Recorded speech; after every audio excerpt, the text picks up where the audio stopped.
पतिव्रत शक्ति के श्राप से मैं आपको उनकी सेना सहित भस्म कर दूंगी। यदि देवी मंदोदरी का कोप शांत नहीं हुआ तो संभव है कि वो अपना वचन सत्य कर डालेगी।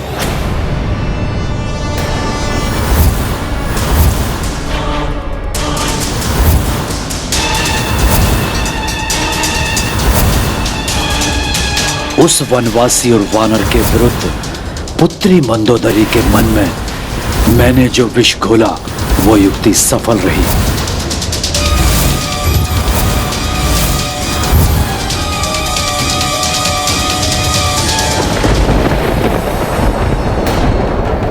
इतना भीषण बवंडर अकस्मात कहां से उत्पन्न हो गया? जैसे कोई महाशक्ति अपना क्रोध व्यक्त कर रही हो।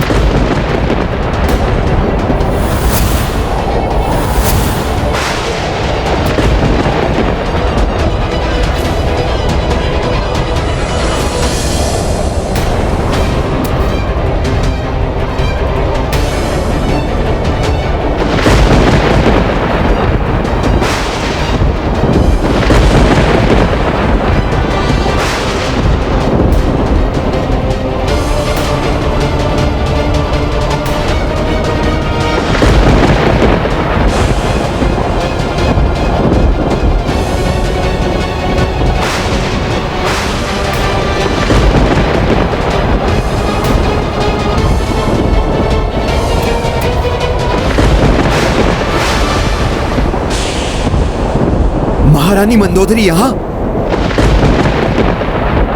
कहाँ है मेरे पति के वधिग्राह,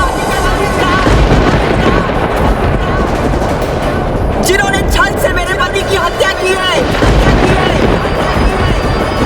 जिसका प्रतिशोध लूंगी मैं। अपने श्राप से मिटा दूंगी सभी को,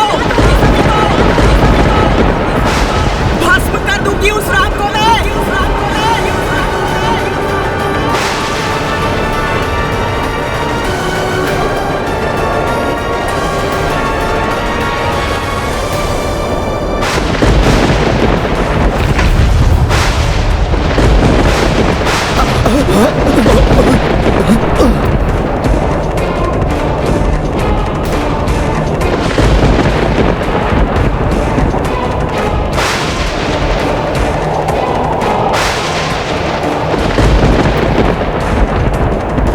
अब मेरी पुत्री रावण के वध का प्रतिशोध अवश्य लेगी। उसके कोप से कोई भी सुरक्षित नहीं रहेगा, ना ही राम, ना ही हनुमान और ना ही वानर सेना।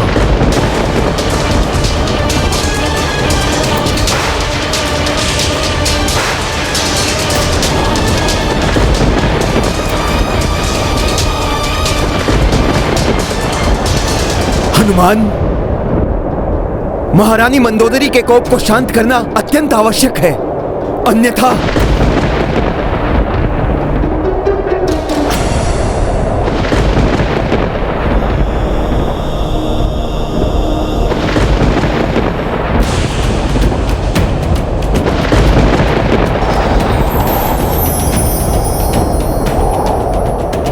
देवी मंदोदरी का दुखी होना उचित है। यदि वो ये समझती हैं कि मैंने कोई अधर्म किया है या मुझसे कहीं कोई अमर्यादित व्यवहार हुआ है तो वो जो भी श्राप देंगी मैं अपनी मर्यादा का पालन करते हुए स्वीकार कर लूंगा। नहीं प्रभु,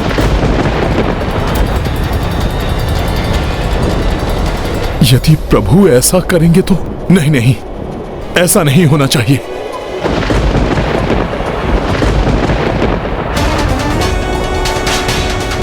पतिव्रत के तेज से तो ब्रह्मांड कंपित हो उठता है। त्रिदेव विवश हो जाते हैं कि श्री राम कैसे उस तेज के समक्ष ठहर पाएंगे। प्रभु तो कठोरतम शाप भी स्वीकार कर लेंगे, किंतु धर्म की रक्षा करने के लिए प्रभु को दंड यह अनुचित है। प्रभु का कोई अनिष्ट हो उसके पूर्व ही मुझे महारानी मंदोदरी के कोप को शांत करने के लिए कुछ करना होगा। हाँ, कुछ करना होगा मुझे।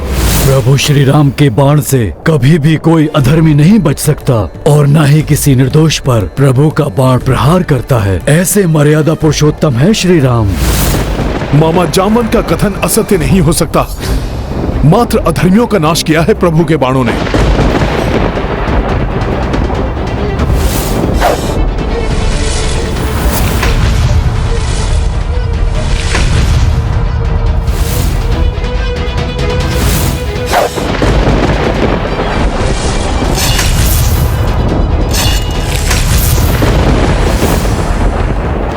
प्रभु के बाण कभी किसी निर्दोष का अहित नहीं करते।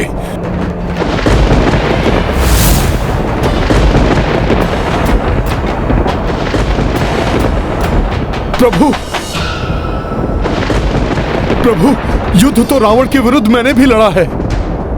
यदि उनकी दृष्टि में आप अपराधी हैं, तो मैं भी अपराधी हूं। प्रभु, आपको दिया हुआ शाप तो मेरे लिए भी होगा। मैं भी स्वीकार कर लूंगा उस शाप को। किंतु यदि इस युद्ध में धर्म की विजय हुई है और धर्म को ही दंडित किया जाए, तो क्या धर्म को अपना पक्ष स्पष्ट करने का अवसर नहीं मिलना चाहिए प्रभु?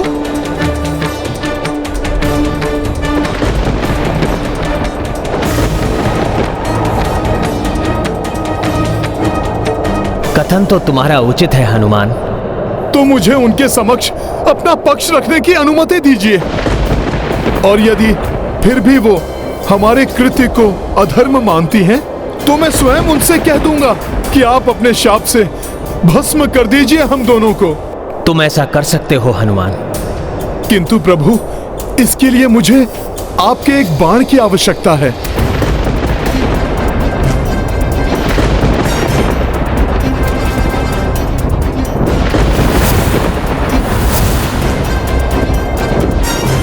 युद्ध समाप्ति के पश्चात हनुमान को बाण की क्या आवश्यकता है? उचित है हनुमान, मैं तुम्हें बाण प्रदान करता हूं।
श्री राम।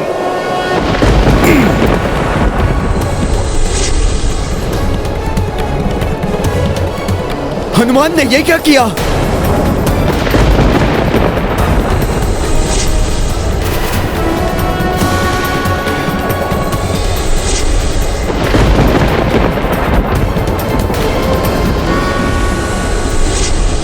ये बाण तो महारानी मंदोदरी को आहत कर देगा।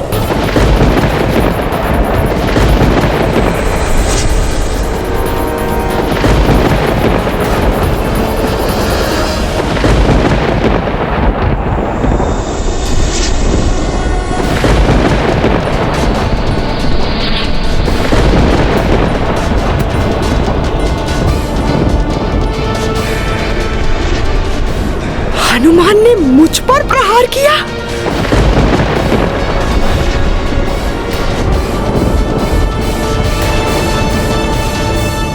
आश्चर्य है, हनुमान महारानी मंदोदरी पर ही वार कर बैठे। इस प्रकार तो महारानी मंदोदरी का कोप और भी अधिक बढ़ जाएगा। आशा है हनुमान स्वयं के लिए और अधिक संकट उत्पन्न नहीं करेंगे।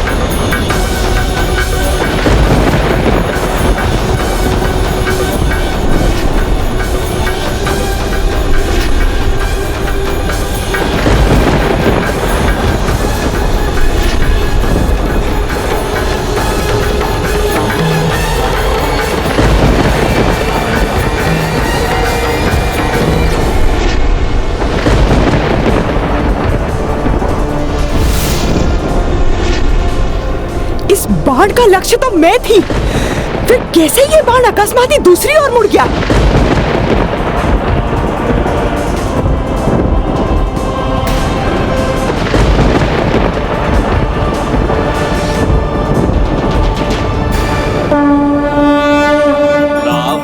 वध से कुपित खड़ी थी, शाप की हठ पतिव्रताड़ी थी। सिद्ध की कपि मंदोदरी आगे, मर्यादा श्री राम न लांघे।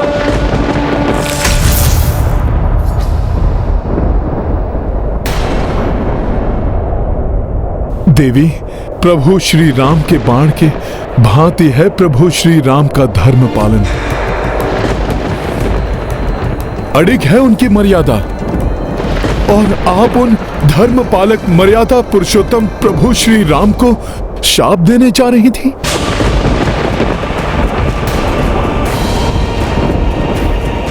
देवी, आप स्वयं देखिए, जिन प्रभु का बाण भी किसी निर्दोष पर वार करने से पूर्व ही दिशा बदल लेता है, यहां तक कि धरती पर उगी हुई घास को भी हानि नहीं पहुंचाता, तो ऐसे धर्म पालक प्रभु श्री राम कैसे कोई अधर्म कर सकते हैं? ढोंग है ये धर्म पालन का।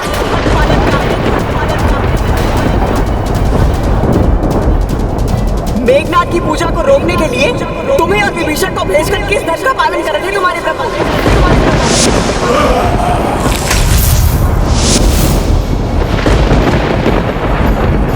लंकेश का मृत्यु बाण चुराने के लिए तुम्हें भेजना क्या अधर्म नहीं था?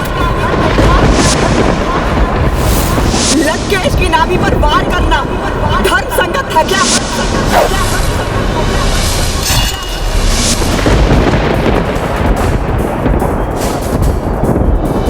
देवी, मेघनाद ने सदैव माया युद्ध करके नियमों को तोड़ा है। पूजा के द्वारा वो और मायावी शक्तियां अर्जित करना चाहता था, इसीलिए उसे रोकना आवश्यक था देवी। और मृत्यु बाण को तो लंकेश ने अधर्म पूर्वक यमराज से छीना था, उसे नियत स्थान से विस्थापित करके सृष्टि का नियम भंग किया था। अतः उस बाण को उसके उचित स्थान पर पहुंचाना आवश्यक था।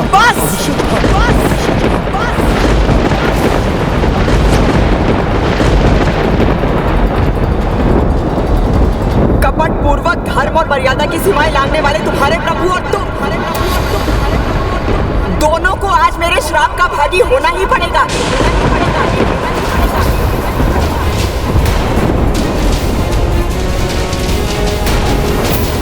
देवी, आपने सत्य कहा। कदाचित प्रभु ही अधर्मी हैं, अमर्यादित हैं। प्रभु स्वयंवर में विजयी होने के पश्चात भी उन्होंने विवाह करने से मना कर दिया था, क्योंकि उन्होंने पिता से आज्ञा नहीं ली थी। पिता के दिए वचन को पूर्ण करने के लिए राजपाट का त्याग, ये अधर्म था देवी।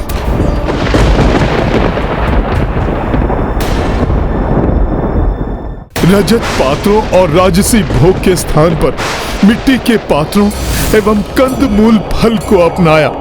माता के कहने पर सुख वैभव को छोड़कर वनवास स्वीकार करने वाला अधार्मिक ही होगा। अनुज भरत को अपनी पादुकाएं सौंपकर वर्षों वन के कंटकों पर नंगे पांव चले। चाहते तो लंकेश को परास्त करने वाले दानवी वृत्ति के बाली से सहायता प्राप्त कर सकते थे, किंतु उन्होंने महाराज सुग्रीव से सहायता ली। मित्र धर्म निभाते हुए उनकी पत्नी एवं राजपाट उन्हें वापस दिलवाया। देवी, मेरे प्रभु है ना अधर्मी? अपने शत्रु के भ्राता विभीषण पर बिना कोई संदेह किए उन्हें शरण प्रदान की। यही नहीं, लंका पर चढ़ाई करने से पूर्व ही उन्होंने विभीषण जी का राज्य अभिषेक करके उन्हें लंका सौंपने का वचन दे दिया,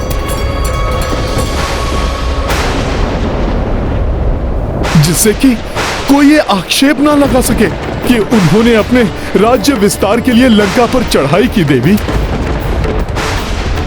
बार बार अधर्म किए हैं प्रभु ने, है ना देवी?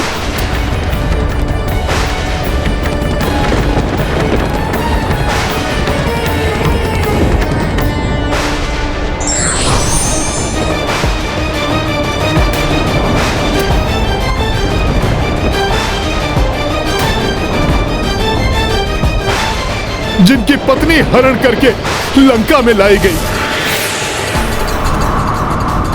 लंकेश के आदेश पर 11 माह तक उन्हें भूखा प्यासा रखा गया, राक्षसियों द्वारा प्रताड़ित किया गया देवी।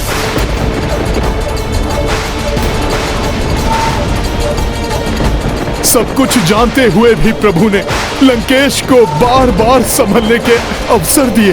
पहले मुझे भेजा, फिर अंगद को, यहाँ तक कि अंतिम युद्ध से पूर्व भी प्रभु ने लंकेश को संदेश भिजवाया कि माता सीता को ससम्मान लौटा दें, जिससे कि युद्ध की विभीषिका से लंका अनाथ न हो जाए। क्या ये भी अधर्म था देवी? अपनी पत्नी को रक्षराज के चंगुल से मुक्त कराने के लिए प्रभु लंका आए। देवी बताइए, क्या अधर्म किया प्रभु ने?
देवी, यदि प्रभु शापित हुए तो हम सब भी शापित होंगे। हाँ, हम सब भी प्रस्तुत हैं। हमें भी श्राप दीजिए। हाँ, हम सब भी प्रस्तुत हैं। हाँ, हमें भी श्राप दीजिए। हाँ, हमें भी श्राप दीजिए। हमें भी श्राप दीजिए।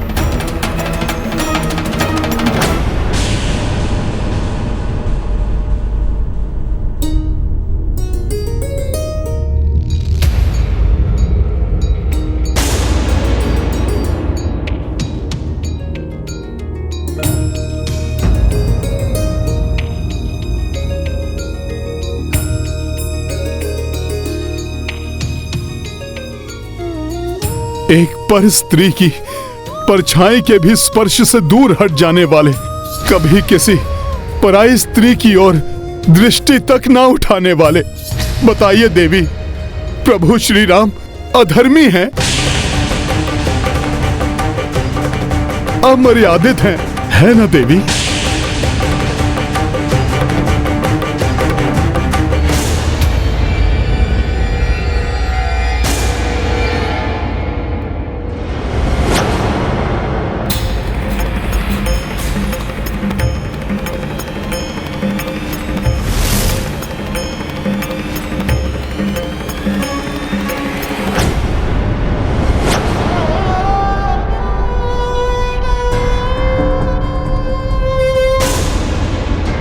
ये तो पर स्त्री की परछाई तक से दूर रहते हैं, जबकि मेरे स्वामी पर स्त्री का हरण करके ले आए। मेरे पतिव्रत धर्म का भी कोई मूल्य नहीं रहा उनकी दृष्टि में। क्या ऐसे श्रेष्ठतम धर्म का पालन करने वाले प्रभु श्री राम को आप अधर्मी समझती हैं, जो उन्हें आप शाप देना चाहती हैं?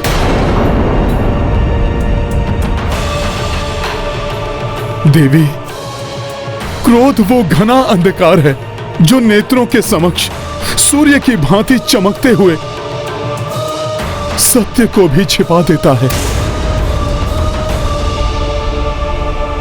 देवी, यदि आपको शाप देना है तो दोषी को शाप दीजिए।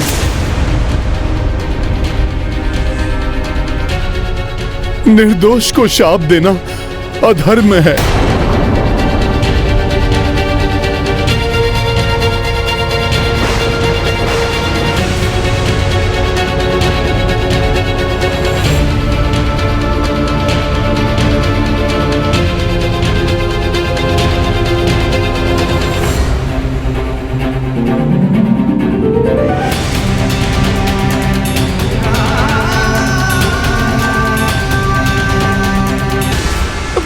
चाहते हो हनुमान?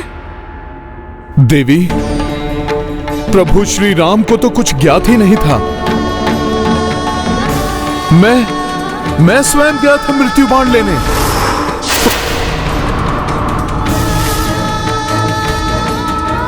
उनके तुणीर में मैंने ही बाण रखा था देवी।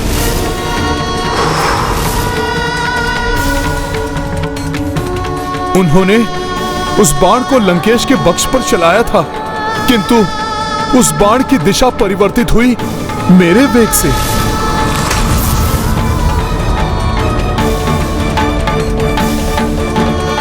देवी, दोषी मैं हूं, मुझे दीजिए आप शाप।